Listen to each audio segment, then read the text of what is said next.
Yeah. Ladies and gentlemen, welcome back to the JKWD podcast. I forget what date this is going out, but it's probably December by now. Just trying to think what we got in the pipe. Yeah, I think it's December because we did the Thanksgiving. We got Thanksgiving episode that we launched a couple of weeks ago. By the time you hear this, yeah, so it's December. Happy December. Wow, Kelvin, how you doing? I'm doing fine. Are you trying to convince me or you? Maybe me. All right. Yeah, we're here. It's nice. It's wonderful. Upstate Syracuse gray today. A little rain. But the air's clean and I'm alive and well. So life is awesome. Great. Well, that upstate New York gray is one of the reasons that we decided we had to move. Not only because you got days when, you got a lot of days when you have that rain and cloud cover, but in another, couple of months come like early February, maybe, you got the sky and the dirty snow and the salted roads. They're all the same color. So there's like no differentiation unless you have like a bright blue car. Mine's gray. It could probably blend in depending on how dirty the snow is. Yeah. I may have to go for bright red one day just for grins and giggles. Yeah. Yeah, it's a whole other conversation. But yeah. So how are you? I'm good. I'm coming down off that runner's high. I went out for 12 miles this morning. I had no particular plan for it, other than getting to bed early enough to get up early enough to make sure I had a couple hours to go for a long run. I didn't spend 3-4 days going, I got to eat right and stretch right to be able to run 12 miles on Friday. I just decided the 12 miles felt right today. So as we're recording this, I'm 13 days out from that half marathon, and I feel good about this run because it means that when I'm actually preparing for the next races, that I'm good to go, because I can, if I can do it when I'm barely prepared, then I can definitely do it when I'm prepared. Bless you, my son. I applaud you in every step you run. But I hope to drive to the finish line one day and see you come across it. Well, I saved I saw this 3-hour and 49-minute podcast hit my feed last week, and it was Joe Rogan talking to Snoop Dogg. Oh my! Now, I have Snoop's not really my thing. The hip hop I'm into is largely like the Digable Planets, De La Soul, kind of jazzy stuff, kind of jazzy funk stuff. But it's amazing that he's been relevant in our pop culture now for 30 years. He is 50 years old or something. He did a show with Martha Stewart. Yeah, that's how. Wow. Yeah.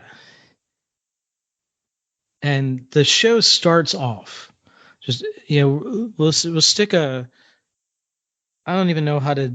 We'll figure out how to do the Spotify embed or something in the show notes, or at least a link if we can find a direct to Spotify link. I don't know how that works, but we'll figure it out. And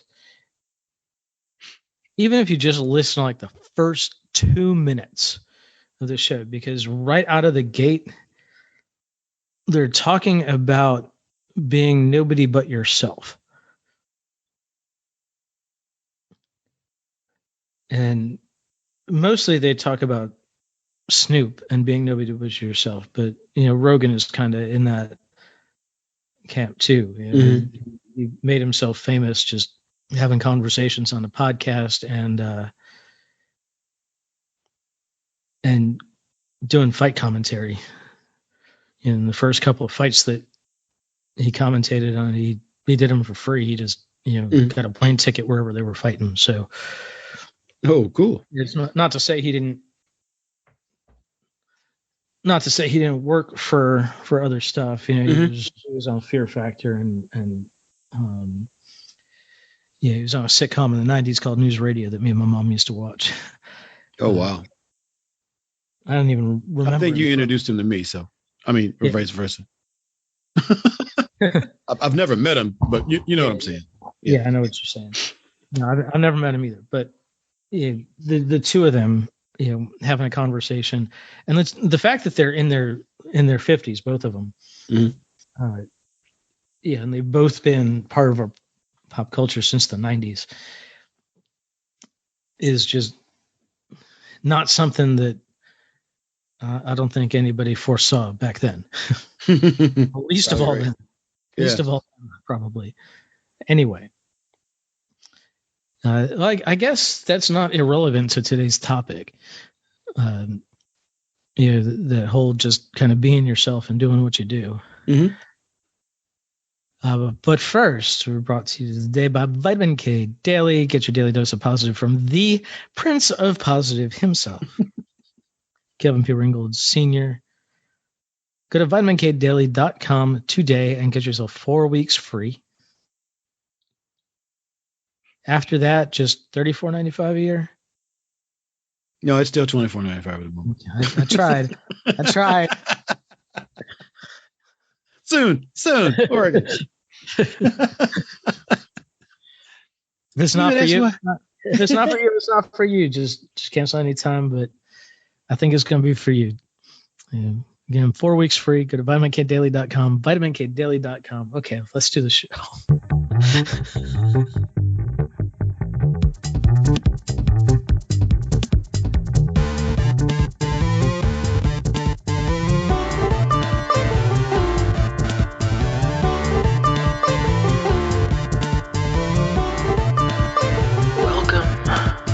Josh and Kelvin World Domination Podcast, where we talk about better humanhood and teach you how to dominate your world. You ready? Here we go. I wanted to talk about an artist named John Baldessari. And if you go to the show notes over at jkwdpodcast.com, you'll see a YouTube video that up at the top there that we just watched right before we started recording. Now, Baldessari died in early 2020, not of COVID. He's just old guy who didn't make it. He died I think January 2nd, 2020. So if he got COVID, he got it in China. Since that's about the only place we knew of it existing by then. But anyway, I think we just assume now, right? 2020, 2021, if you died, did you die of COVID? There was a lot of other causes that year too. Yeah. Trains, cars, airplanes. Yeah. Heart attacks, drownings. All that stuff.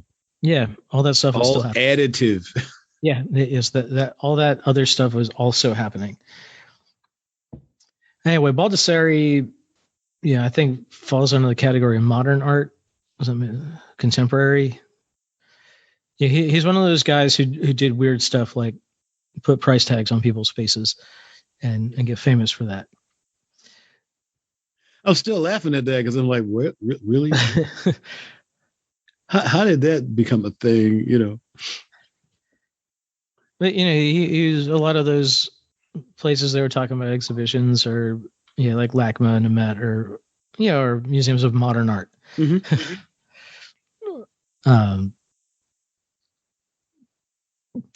But he did a thing in 1970. He took all the artwork that he created between 1953 and 1966, and he cremated it.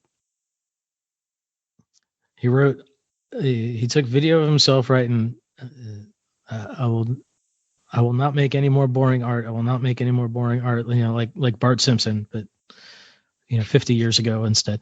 And he cremated his boring art, or the art that he thought was boring. And he didn't burn it. Like he didn't stick it on a bonfire.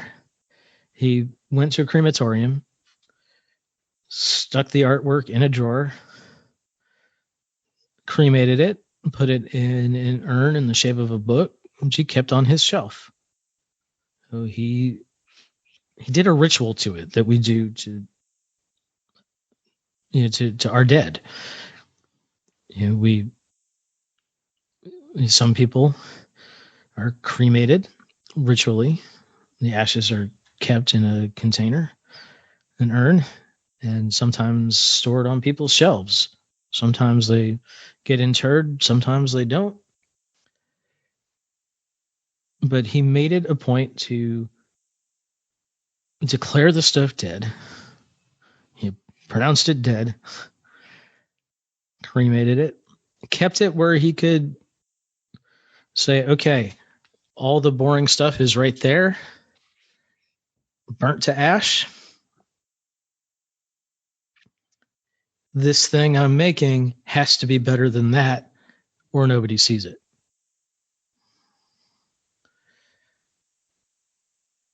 What do you think of this ritual? I've had a similar ritual, but it wasn't about my art. Although I should probably think about some of that. Well, but tell us about that ritual, because this doesn't just have to be about art. No. This particular ritual was, and I don't know where I heard about it, but there was always the purge by fire thing. So I had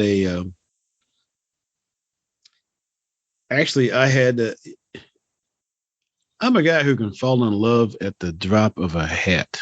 I mean, and I'm not talking about lust. I'm talking about deep, abiding, oh my God, I never want to be without you. Well, maybe not anymore.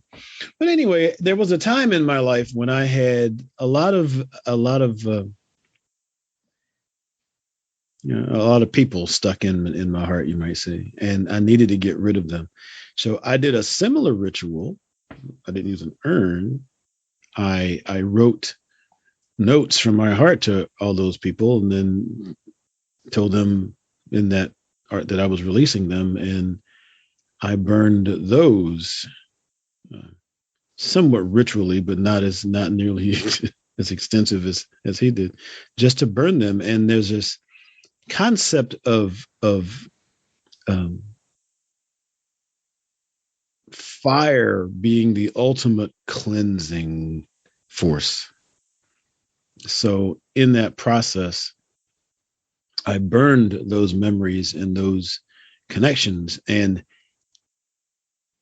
it was very, very painful. I can't even imagine why it was that painful. But it was. So, but after having done that, then I was free of those people. So whatever happened between the fire in my mind, I wasn't stuck, connected to them anymore. And just in case you missed that, when Kelvin said he was free of those people, he does not mean he went and got those people and burned them. In case you zoned out, letters. In case you zoned out the first time, he wrote letters to them. I wrote letters to them, and I burned the letters. And then he burned the letters. So the psychic connection between them and I was hereby purged, or thereby purged. Yes. And have they? I know it's been a good long while since you did this ritual. 4 or 5 years, at least, yeah, somewhere in there. Have any of them kind of crept back in and giving you any kind of torment? Not like before. No, I can look back on the memory and go, oh, I remember that. But no, they're done. They're done. Good. But I haven't used that process for any of the other things in my life that had troubled me. And watching this video from Baldessari brought a number of things to mind that, knowing the symbolism of that act, would make sense when we start looking at past failures of any kind. Like, I've got a bunch of stuff here I started writing a long time ago that never went anywhere. There may not ever look again. And it would make sense if that was no longer here. I wouldn't be looking at it anymore. I wouldn't be thinking stuff like, well, let me go back and finish that thing I started writing 5 years ago. Oh, look at that. Oh man, I was doing this and I could finish that. I could cleanse all that away, start fresh, really, without having the stuff around me that I now perhaps consider to be a failure staring at me all the time, reminding me of things I hadn't completed, for instance. I heard Chuck Palahniuk say once, he's the guy who wrote Fight Club Mm-hmm. and a bunch of other great novels. I'm a big fan of his novel work and some of his essays. He does a lot of graphic novel work too, and that's just not my thing. Got it. But he collects his notebooks. He starts most of his essays and book ideas longhand. Mm-hmm. He collects those notebooks, and after the essays or books are published, he does an end of the year ritual where he burns those notebooks. Mm-hmm. We did a show on Austin Kleon, Steal Like an Artist, not too long ago. Mm-hmm. One of his early books was called Show Your Work. The idea being that you if you're creating something, show the progress. Mm-hmm. I think specifically at that time, it was mostly Twitter with a little bit of Instagram that he was sharing on. Mm-hmm. I'm not sure Instagram had really become a thing yet. That was actually kind of founded as something else and became what it is. Mm-hmm. But there's something to be said also for not showing your work, for just putting out the good thing and saying goodbye to the pieces along the way that became better, so that the only thing that's left is the good product. You don't need the we intentionally improved this for later. Why would we keep the old bad stuff around? Especially if the good stuff is off in the world. You don't need the bad stuff necessarily reminding you that hey, that good thing out there used to be me. Yeah. There's a great idea in that. So yeah, I mean, when we started this conversation, we've started this conversation several times. I hadn't looked at it that way, and until I put that connection today, or you put that connection together with those old relationships versus, because we have a relationship with everything that we do or have done. I have a book that talks about clutter. And I think the title of the book is What Your Clutter is Trying to Tell You, which, if I went through and finished that book, it might be telling me that I need to burn some of that stuff I had that's stopping me from moving forward, because sometimes we're attracted to the negative energy we have left behind. Yeah, and or try to leave behind. Even if you don't burn it, just getting rid of it. Yeah. But it's too easy to reach back down in the box and go like, oh yeah, I need to finish this. And then when you start doing that, that becomes a failure. That's no longer creativity. If I get rid of it, I am now creating anew. Yeah, and this doesn't. Go ahead. Yeah. No, that was mostly it. I mean, I'm now creating anew. It's not. I'm not even building on something old that I may have thought was a quote unquote failure at the time. I'm actually starting back with new ideas, new energy, new focus. And this doesn't have to be about creativity. If you're working on a creative endeavor, great. Make it about that. But if you're trying to revive a mostly dead relationship, you had that going on. Mm-hmm. If you're trying to find a way to quit an organization or a job that you just don't want and just don't need in your life, if you've got, I don't know, anything. Mm-hmm.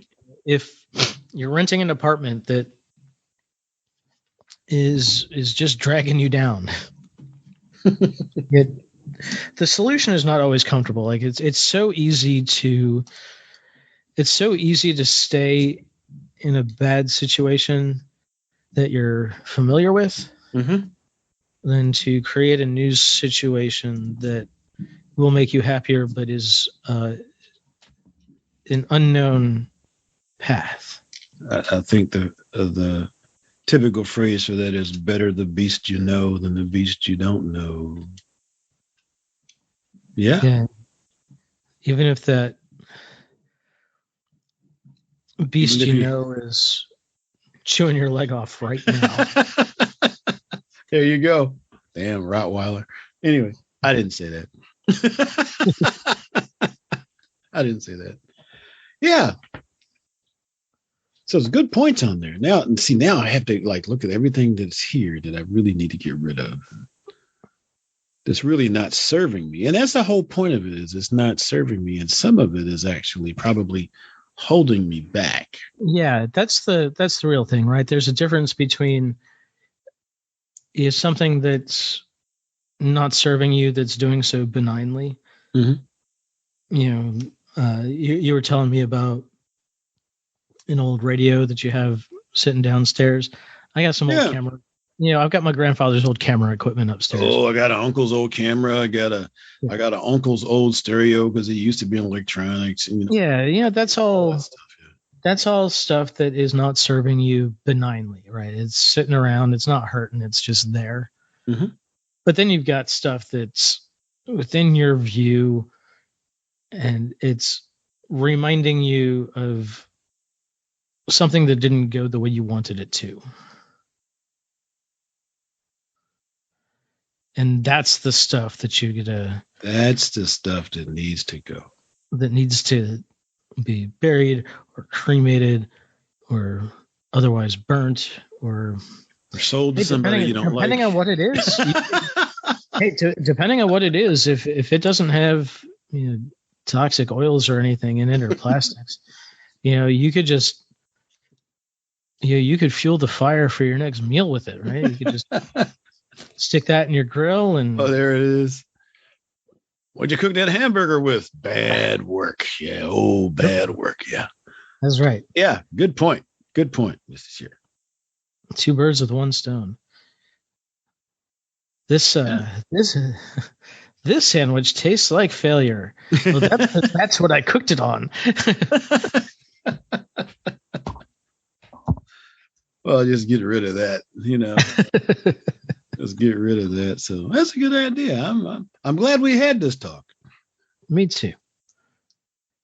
So you got any of those? You got any of those things that, or have you already gotten rid of all your past demons? Well, I probably haven't gotten rid of all of them, but I've been doing pretty good about getting rid of them when I notice them.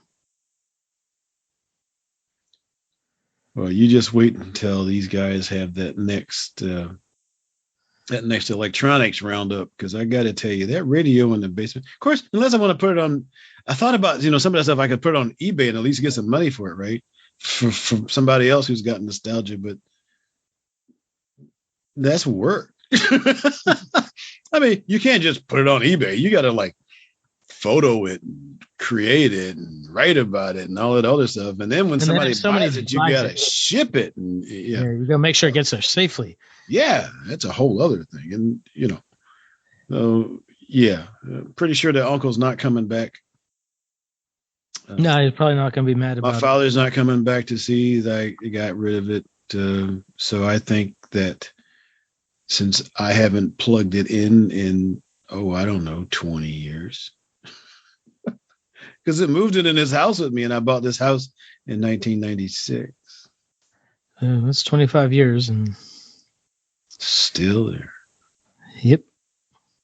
Boy, am I going to have a... They're probably still sitting in the same spot, right? At least I may have to call the fire department just in case. Of course, if we get a big enough fire, we might even be able to warm up the neighborhood. They may like me for... Well, there you go. This is a good time of year to start burning stuff. Yeah, there you go. Yeah. Up where you are. Okay, right. So I'm not going to burn stuff outside. I know it's against ordinance. I'm not in the country. Yeah, we'll work it out. But anyway, good conversation. All right. Thank you very much. Glad we got there. jkwdpodcast.com for all your show notes and other stuffs. vitaminkdaily.com. Get yourself 4 weeks free, and we will see you next time. Bye-bye.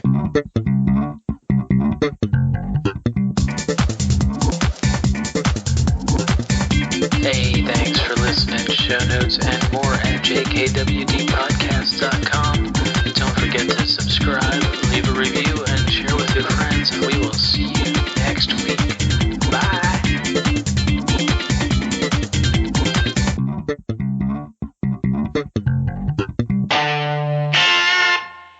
A Better Humanhood production.